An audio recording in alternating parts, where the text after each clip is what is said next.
To the BBC World Service. Our technology... And Chris Buckler, what was in this article? BBC Mundo's Guillermo Moreno joined one of the queues. Let's speak to our China media analyst Kerry Allen from BBC Monitoring. This is the BBC World Service on ABC News Radio.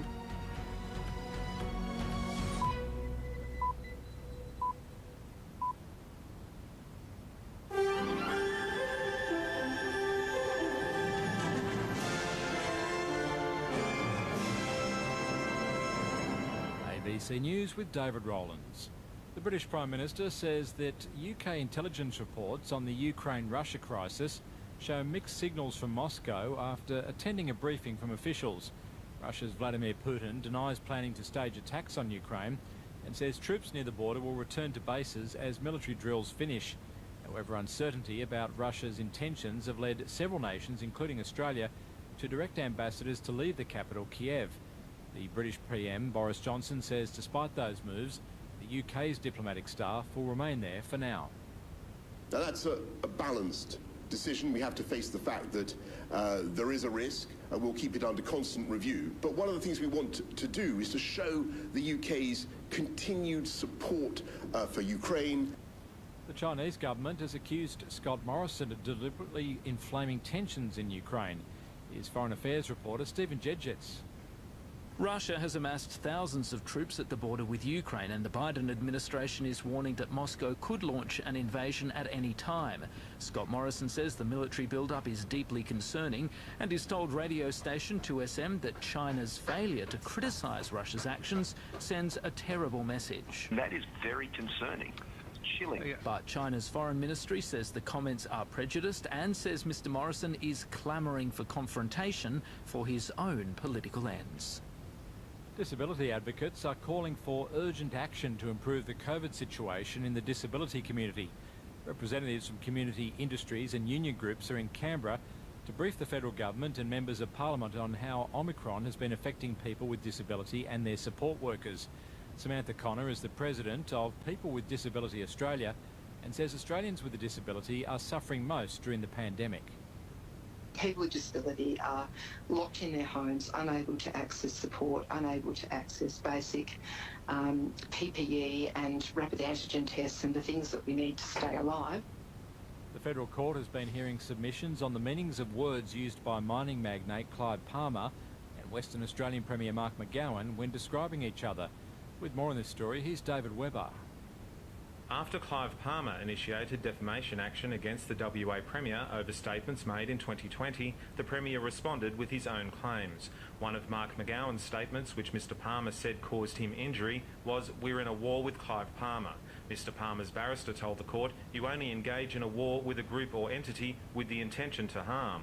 Peter Gray, SC, said Mr McGowan had used Churchillian language around the statement, but the Premier's barrister, Clarissa Amato, contended that this was about the High Court case, and the Premier was simply saying there is a challenge to the border. Australia could soon follow Norway in placing a ban on flat-faced dog breeds.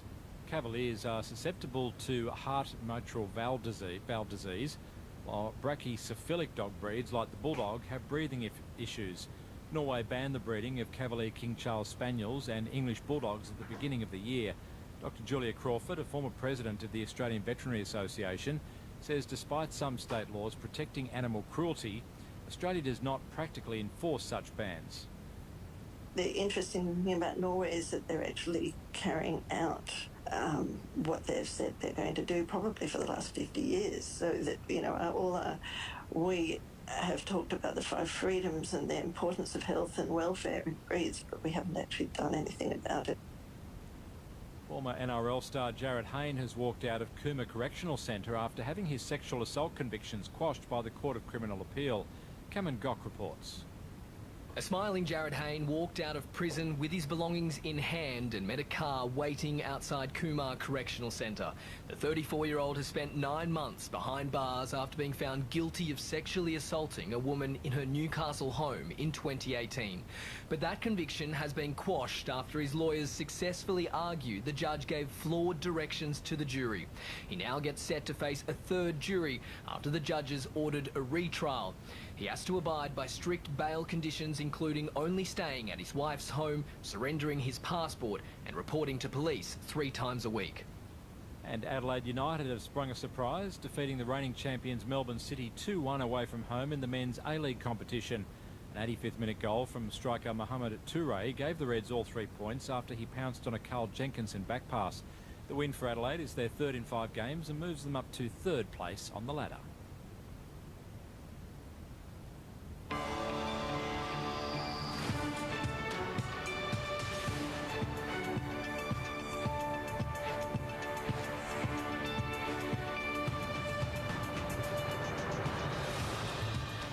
Let's look at a snapshot of Wednesday's weather. Brisbane 28 with a possible shower. Sydney 28, partly cloudy.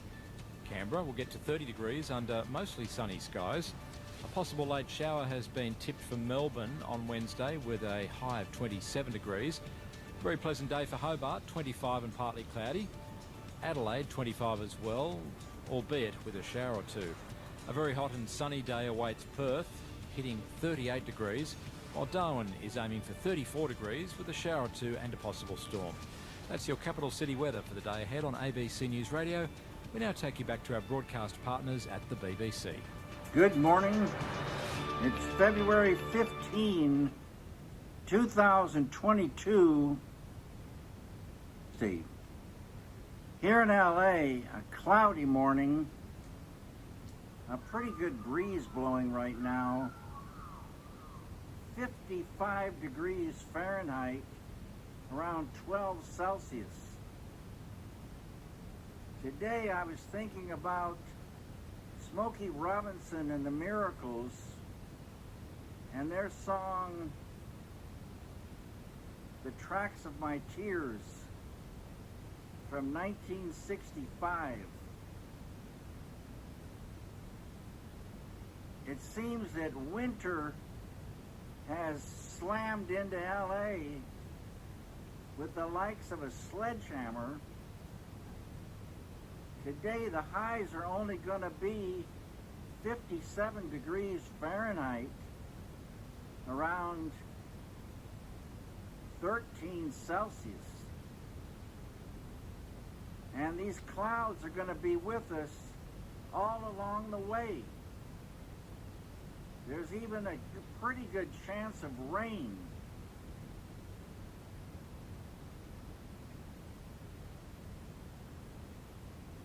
Everyone, have a great day.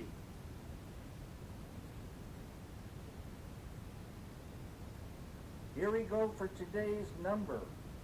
It's February 15, 2022. 10 balls. Each ball has a number. Numbers 1 through 10. Swirl the numbers.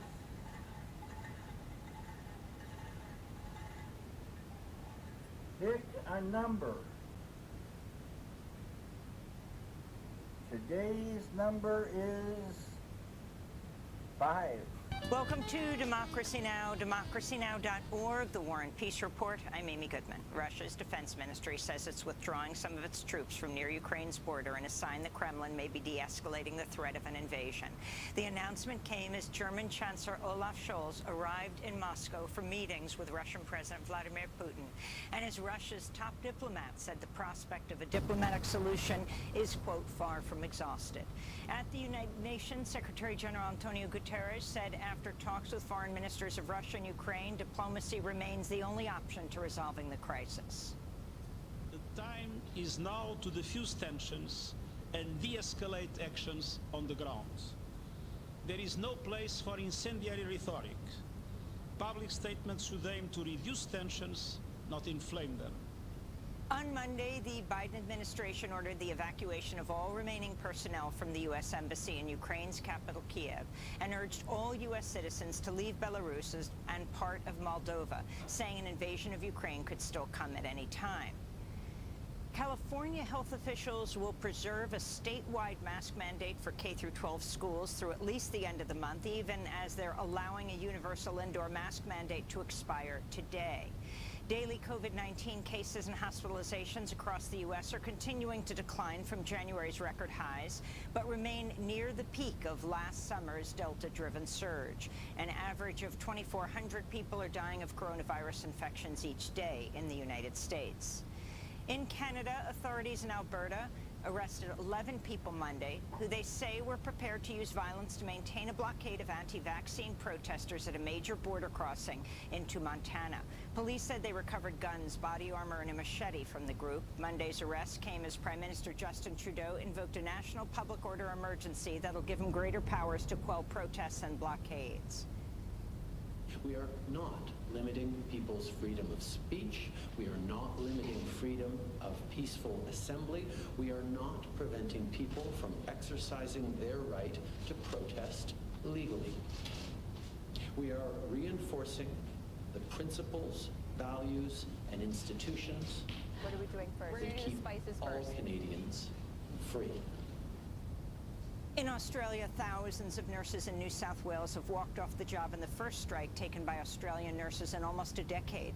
They're demanding limits on nurse-to-patient ratios and better pay as healthcare workers grapple with Australia's first major surge of COVID-19 pandemic.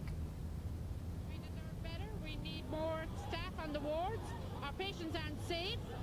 Most of the time the staff are overworked and it's stressed and it's just not fair. It's not fair. We don't ask for much. We've been struggling. A lot of our nurses have been burnt out, doing doubles, struggling every day. A coalition of more than 60 African civil society groups has written an open letter to Moderna calling on the billionaire CEO to immediately withdraw vaccine patents his company has filed in South Africa. The groups say Moderna's attempt to enforce intellectual property rights poses long-term barriers to the production of life-saving mRNA vaccines on the African continent. For well over a year, Moderna, Pfizer, and other drug makers have lobbied successfully to block a waiver on COVID vaccine patent rights at the World Trade Organization. In Sudan, government forces shot and killed 2 protesters Monday in the latest violent crackdown on demonstrations demanding an end to military rule and the establishment of a civilian government. Sudanese forces opened fire with live ammunition after protesters approached the presidential palace waving national flags and carrying red balloons to mark Valentine's Day. The latest killings bring the number of people killed in protests to at least 81 since a coup by Sudan's military in October. Israeli Prime Minister Naftali Bennett traveled to Bahrain Monday, becoming the first Israeli head of state ever to visit the Gulf Kingdom. Bennett met earlier today with his counterpart, Prince Salman bin Hamad Al Khalifa. Bahrain is widely seen as a proxy for Saudi Arabia, a country with whom Israel has no formal diplomatic ties. In Mexico, members of the media took to the streets across the country for a second round of massive protests in response to ongoing murders of Mexican journalists. 5 journalists have been assassinated in just the first 6 weeks of this year. José Luis Gamboa, Margarito Martinez Esquivel, Eber López Vázquez, Lourdes Maldonado López, and Roberto Toledo Barrera. Eber López is the latest victim killed in the southern state of Oaxaca just last week. A vigil was held in their memory in Mexico City. Los periodistas quisiéramos encontrar en el gobierno federal. We journalists would like to see the federal and state governments show solidarity with the press. Pero lo que encontramos But instead we see indifference, and in some cases, direct attacks. The United States government has formally requested the arrest and extradition of former Honduran President Juan Orlando Hernandez on drug trafficking charges. Overnight, Honduran police and military forces surrounded his home in the capital, Tegucigalpa. The Honduran Supreme Court is scheduled to hold a hearing this morning to rule on Hernandez's capture and extradition to the U.S. Hernandez and his right-wing political party have for years been accused of human rights violations, corruption, and ties to drug trafficking. Despite those reports, Hernandez remained a key U.S. ally in Central America. His presidential term ended less than a month ago. House Democrats are asking the Biden administration to justify its use of Title 42, a Trump-era policy which allows the U.S. to expel recently arrived migrants without due process. Since 2020, it's been used to expel more than 1.2 million asylum seekers. 33 Democrats signed a letter to CDC Director Dr. Rochelle Walensky Monday demanding an end to the policy, which they write is directly responsible for sending thousands of immigrants back to situations where they face assault, rape, and even murder. Immigrants from across the United States on Monday walked out of workplaces and schools and didn't spend any money as they marked a day without immigrants. Rallies took place in New York, Washington, D.C., San Francisco, Houston, and dozens of other U.S. cities. The Valentine's Day action was organized by 23-year-old TikTok star Carlos Eduardo Espina to pressure the Biden administration to enact immigration reform. He's an immigrant from Uruguay who came to the United States when he was 5 years old. He spoke from outside the White House Monday as crowds kept growing larger. All these people are out here to support the fight for immigration reform. They came from all over the country to support. From the bottom of my heart, thank you, my people. We'll keep fighting. Donald Trump's longtime accounting firm has broken ties with the Trump Organization, saying a decade of financial statements should no longer be relied upon. Newly revealed court documents show the accounting firm Mazars said it would no longer access Trump's accountants, citing a conflict of interest. This comes as New York Attorney General Letitia James is investigating whether the Trump Organization inflated the values of its properties to obtain loans and then reduce them to evade taxes. A New York district judge said Monday he's prepared to throw out a lawsuit by former Alaska Governor Sarah Palin, who sued the New York Times and its former editorial page editor for libel. The Times argued in court that its editorial falsely linking Palin to a 2011 mass shooting was an honest mistake that was corrected quickly. Judge Jed Rakoff said Monday Palin's legal team failed to prove the Times showed actual malice, a high bar for defamation cases against public figures. He promised to throw out a jury's verdict even if it rules in favor of Palin, who has said she may appeal the case all the way to the Supreme Court. And in Washington, D.C., the father of one of the victims of the 2018 mass shooting at Marjory Stoneman Douglas High School in Parkland, Florida, was arrested Monday during a peaceful protest demanding the Biden administration take action to curb gun violence. Manuel Oliver, the father of 17-year-old Parkland shooting victim Joaquin Guac Oliver, climbed a 150-foot-high construction crane and unfurled a banner that displayed a picture of his son and a message to President Biden reading, "45,000 people died from gun violence on your watch." His protests came on the 4th anniversary of the Parkland massacre, Valentine's Day 2018, as youth-led gun control groups launched an online tool called the Shock Market to track U.S. gun violence. A video unveiling the website features shocking statistics about U.S. firearm deaths and injuries in the year since Biden took office. There is an explosive market to watch in America, with numbers trending off the charts and forecasts that have no end in sight. And thanks to a lack of action from Congress and a lack of urgency from the White House, this is what it looked like after President Biden's first year. We call it the shock market. And as the father of Joaquin Oliver, who was murdered 4 years ago in the Portland shooting, President Biden, I call this unacceptable. The administration keeps an eye on a lot of numbers and indicators. So let's remind them that when these go up, lives come crashing down. No one should have to experience gun violence like my family did. It's the voice of Manuel Oliver, who co-founded the gun control group Change the Ref with his wife, Patricia.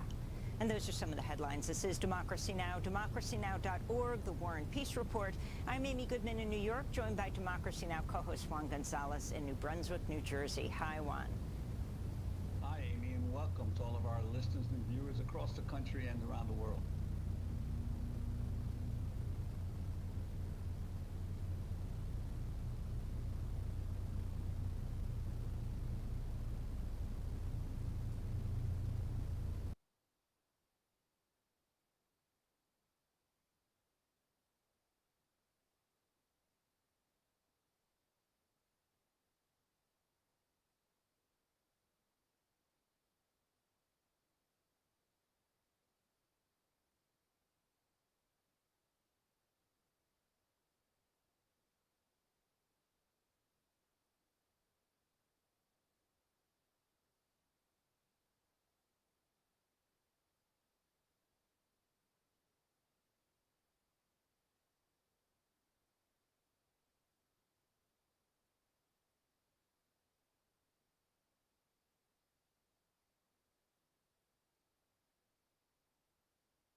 interface design classes, but unless the students, the young designers, are taught the ethics of manipulating people's emotions, they're not going to know that what they're doing is a dark pattern.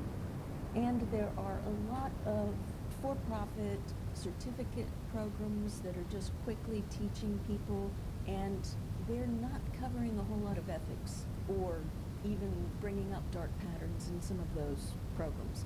And this is the internet world. People are teaching themselves. I was one of the co-founders of a company called Candy, C-A-N-D-D-I, which is a web analytics company and helps companies understand who's on their website and what they're doing with it. Tom Cheesewright again.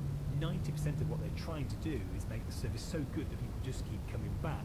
If you like, the dark patterns are almost a resort, for when they can't necessarily do that. But it's also about competition. You're facing other companies using the similar techniques and maybe outperforming you in terms of growth and attraction and potentially retention because they're abusing these techniques. In that context, it's very hard not to use the same weapons, the same tools. So the use of psychology to sell through a website isn't necessarily a scary thing. I don't think it is. We like things to be quick, we like things to be easy, we want to get in and get what we want as fast as possible with the minimum of fuss. And mostly what we're trying to do when you're using this psychology is to give people what they want. But absolutely sometimes giving people what they want slides into giving people what they don't know they want and giving it to them even if they don't really want it. But there is no solid black line you cross to go from one side of that to the other, I don't think. So what does the future look like for website design? Kat Zoe again. I think in an ideal web, we would be able to have a choice. We'd be able to have transparency and legitimate consent. The terms and conditions that you see, it's so ubiquitous, but so meaningless, right? Do you actually read them? Do you actually know what they mean? I dare to say most of us don't. So our understanding of human behaviour, particularly online human behaviour, is evolving all the time. So on the one side, you've got the technology evolving and the design evolving, but at the same time, human beings are evolving as well. I think we're all getting a bit more digital savvy. And so you're going to see both sides evolving, this sort of arms race of applied psychology almost.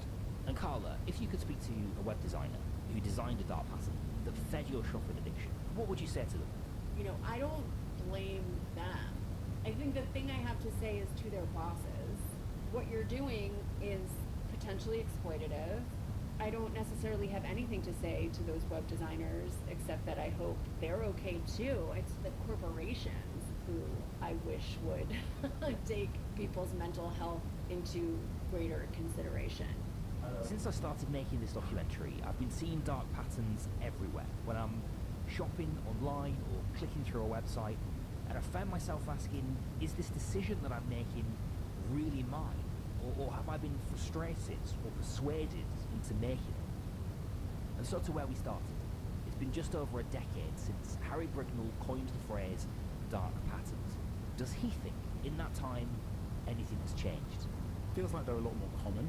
Obviously the digital world has proliferated our lives, but because that's happened, it means that if a company applies a dark pattern, it's going to impact more people. When I came up with the idea, I was hoping that with a bit of naming and shaming, it might get stamped out. So my strategy didn't work. I originally thought that maybe if companies or if designers agree to a code of ethics, we'd be able to sort of self-regulate ourselves. And I no longer believe that either. I think the only solution to this sort of thing is through stronger regulation, better laws, and bigger fines. I think that speaks the language of business. If you affect the company's bottom line, they will pay attention. And I think that's really the solution. Dark Patterns was presented by me, Daryl Morris. It was a Made in Manchester production for the BBC World Service.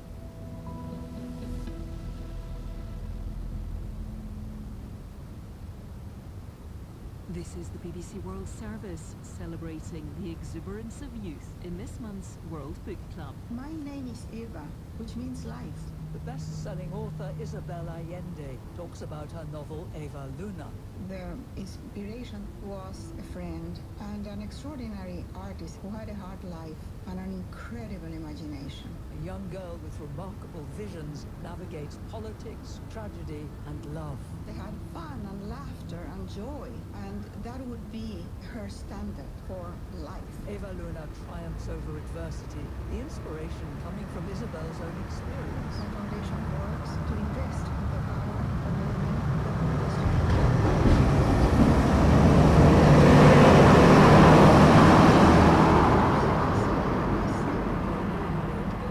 Isabel Allende for World Book Club at bbcworldservice.com/World Book Club. How do you make the perfect wedding dress? On The Conversation, an Egyptian-French wedding dress designer talks to renowned Nigerian wedding dressmaker about how they bring their bridal visions to life. You'll hear about their unexpected routes into the industry, the journey of taking a dress from dream to reality, and why their role is part creative, part psychologist. And of course, what they wore to their own weddings. That's all after the news with me, Kim Chakaneta. BBC News with Moira Alderson. Court documents in the United States show Queen Elizabeth's son, Prince Andrew, has reached a financial settlement with the woman who's accused him of sexual assault. He's always denied the allegations. The prince will make a substantial donation to Virginia Giuffre's charity in support of victims' rights, but the amount was not revealed. President Vladimir Putin has said that NATO has so far failed to address what he called basic concerns about Russian security. Speaking after meeting the German Chancellor Olaf Scholz in Moscow, Mr. Putin said he was prepared to continue discussing issues, including Ukraine, and the stationing of medium-range missiles on European soil, but he said the issues were interlinked. The NATO Secretary-General Jens Stoltenberg has said he's seen no evidence of a Russian troop withdrawal from the Ukrainian border. Earlier, Moscow said some of its forces were pulling back as planned. New rules have come into force in Italy requiring all workers over the age of 50 to be double vaccinated against COVID. The regulations could affect more than 500,000 people. Thousands of people have held rallies in Afghan cities to protest against Joe Biden's decision to seize almost half of Afghanistan's overseas funds. The American president signed an order last week proposing to reserve $3.5 billion as compensation for victims of the 9/11 attacks. A Spanish fishing trawler with more than 20 crew members on board has sunk off the east coast of Canada, killing at least 4 people. The Russian teenager Kamila Valieva has begun her bid for Olympic figure skating gold after a court cleared her to compete despite a positive drugs test. The 15-year-old stumbled on a jump during her 2.5-minute routine, but she ended the short program with the leading score. That's the latest BBC News. Hello and welcome to The Conversation, the program that brings together two women from different cultures to talk about their paths to success. I'm Kim Chakaneta. Of the many different items of clothing a woman will wear throughout her life, there's perhaps none weighed with so much significance as her wedding dress. Whether it's an extravagant custom-made gown with a voluminous skirt and elaborate beading, or a pared-down, no-frills mini dress in an unexpected color.